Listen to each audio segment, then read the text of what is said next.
Seáis bienvenidos. En el principio, Dios creó el jardín del Edén, un lugar hermoso y lleno de vida, con árboles, aguas cristalinas y abundantes frutos.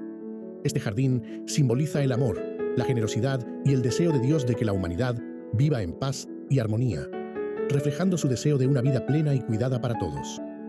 El Edén simboliza la generosidad y el cuidado de Dios. Nos recuerda que Él desea para nosotros una vida plena, llena de provisión y paz. Allí, en el centro de este jardín, Dios plantó el árbol de la vida y el árbol del conocimiento del bien y del mal.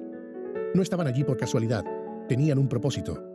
El árbol de la vida daba la promesa de eternidad y comunión continua con Dios, mientras que el árbol del conocimiento representaba la libertad de elección, una prueba para el corazón del ser humano. La libertad de elección es un regalo sagrado. Dios no nos obliga a obedecer, sino que nos invita a decidir. La verdadera fidelidad surge de la libertad, no de la imposición. Y fue en este Edén donde Dios creó a Adán, el primer hombre, de la tierra misma. Adán recibió la vida cuando Dios sopló aliento divino en su ser, y en ese acto el hombre se convirtió en alma viviente. No fue creado solo, fue hecho para vivir en comunión con Dios en una relación profunda y sincera. Dios nos ha dado vida y dignidad. Cada respiración, cada latido es un recordatorio de que nuestra existencia tiene un propósito en el corazón del Creador. Pero Dios no deseaba que Adán estuviera solo, y así formó a Eva de una de sus costillas. Ella no fue creada de la tierra, sino de su propio ser, mostrando que estaban hechos para caminar juntos. La relación entre ellos era pura, honesta y llena de respeto mutuo, un símbolo del amor divino en su estado más puro. La relación entre Adán y Eva nos enseña que el amor verdadero es un reflejo del amor de Dios, fundado en respeto, igualdad y compañerismo. Ambos vivían en libertad y Dios les dio un mandato claro. Podían comer de todos los frutos del jardín, excepto del árbol del conocimiento del bien y del mal. Esta restricción no era un castigo, sino una guía. Dios deseaba protegerlos de las consecuencias de la desobediencia y del dolor que podría traer. Las leyes de Dios no son una carga, son para nuestro bien. Nos marcan el camino que nos lleva a la verdadera libertad y paz interior. Sin embargo, un día apareció el tentador, el enemigo de la humanidad, disfrazado de serpiente astuta. Con palabras engañosas, sembró en Eva dudas sobre las intenciones de Dios, sugiriendo que Él les estaba ocultando algo bueno. Eva comenzó a cuestionar: ¿acaso Dios era realmente tan bueno como decía ser? El enemigo busca distorsionar nuestra percepción de Dios, haciéndonos dudar de su bondad. Necesitamos arraigar nuestra fe para resistir las mentiras que intentan alejarnos de su amor. La serpiente le susurró a Eva que, si comía del fruto prohibido, sería como Dios, capaz de conocer el bien y el mal. Eva, seducida por el deseo de sabiduría y poder, tomó el fruto y lo comió, y luego ofreció a Adán, quien también comió de él. En ese instante, su inocencia se desvaneció, y el pecado entró en el mundo. El deseo de ser autosuficientes y de apartarnos de la guía divina nos lleva a decisiones equivocadas. Cuando intentamos ser como Dios, nos alejamos de Él y de su plan para nuestras vidas. De inmediato, Adán y Eva sintieron vergüenza por su desnudez. Intentaron cubrirse con hojas en un esfuerzo inútil por ocultar su error. Por primera vez, el miedo y la culpa se apoderaron de ellos, sentimientos desconocidos en el Edén. La culpa y la vergüenza son consecuencias de alejarnos de Dios. A menudo intentamos cubrir nuestros errores, pero solo Él puede ofrecer la verdadera redención. Al caer la tarde, escucharon los pasos de Dios en el jardín, pero en lugar de ir a su encuentro, se escondieron entre los árboles, temerosos de enfrentarle. Dios, sabiendo lo que había ocurrido, les preguntó: ¿dónde estás?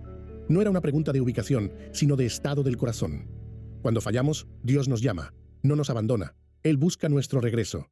Su pregunta, ¿dónde estás?, es una invitación a regresar a su amor. Adán confesó lo sucedido, pero en lugar de asumir su responsabilidad, culpó a Eva, y ella, a su vez, culpó a la serpiente. Así comenzó la cadena de la irresponsabilidad y la división en las relaciones humanas, una cadena que sigue presente hasta hoy. La falta de responsabilidad y el culpar a otros son barreras para nuestra sanación. Dios nos invita a asumir nuestras faltas para ser restaurados. Dios pronunció un juicio sobre ellos, un juicio que trajo dolor y dificultades a su existencia. Sin embargo, incluso en medio de este juicio, Él prometió una esperanza futura, que de la descendencia de la mujer vendría uno que vencería a la serpiente.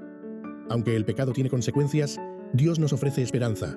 Él nos muestra que su amor es tan grande que no nos deja sin redención. Adán y Eva fueron expulsados del Edén, y un ángel con una espada de fuego fue colocado en la entrada para impedirles el regreso. El Edén El lugar de paz y plenitud quedó fuera de su alcance. Su desobediencia los había separado de la comunión con Dios. La desobediencia rompe nuestra comunión con Dios, pero Él siempre nos invita a buscar su rostro nuevamente. La puerta puede parecer cerrada, pero su amor nunca desaparece. Sin embargo, incluso en el destierro, Dios no los abandonó. Les hizo vestiduras de pieles, cuidando de ellos y mostrando su amor en medio de la pérdida. Dios sigue siendo un padre aun cuando caemos. Aunque suframos las consecuencias de nuestras decisiones, Dios siempre se preocupa por nosotros. Él permanece cerca, cuidándonos en cada paso del camino. A partir de entonces, Adán y Eva comenzaron una vida fuera del Edén. Enfrentaron el dolor, el trabajo arduo y el desgaste de la vida humana, pero siempre con la promesa de la redención futura en sus corazones. La vida puede ser difícil, pero con Dios siempre hay esperanza. Aún en el dolor, su amor sigue sosteniéndonos. La historia de Adán y Eva es la historia de todos nosotros, de cómo, en nuestra libertad, a veces elegimos caminos que nos alejan de Dios. Pero es también la historia de un Dios que nos sigue buscando, incluso cuando nos escondemos de Él. El amor de Dios es incondicional. Aunque nos equivoquemos, Él nunca deja de buscarnos. A través de Cristo, el nuevo Adán, Dios nos ofrece un camino de regreso al Edén espiritual, un retorno a la comunión con Él. Cristo venció la serpiente y nos abre las puertas de su reino. En Jesús encontramos la restauración que necesitamos. Él es la puerta abierta que nos lleva de regreso al Padre. Hoy, cuando recordamos la historia del Edén, recordamos también nuestra responsabilidad de vivir en obediencia, amando a Dios y valorando su verdad por encima de las promesas vacías del mundo. Vivir en obediencia a Dios nos acerca a Él y nos protege de las mentiras que el mundo ofrece. Aprendamos de Adán y Eva, no para juzgar sus errores, sino para reconocer que la tentación y la caída son reales para todos nosotros. Que este recordatorio fortalezca nuestra fe y nos impulse a buscar siempre a Dios. La humildad es clave para aprender de los errores del pasado y mantenernos firmes en la fe. Dios nos sigue llamando a caminar en su presencia, a confiar en su bondad y a elegir la vida que Él nos ofrece. Respondamos con amor y fe, dejando que Él sea nuestro guía y sustento. La vida plena se encuentra cuando elegimos caminar con Dios, confiando en su sabiduría y amor.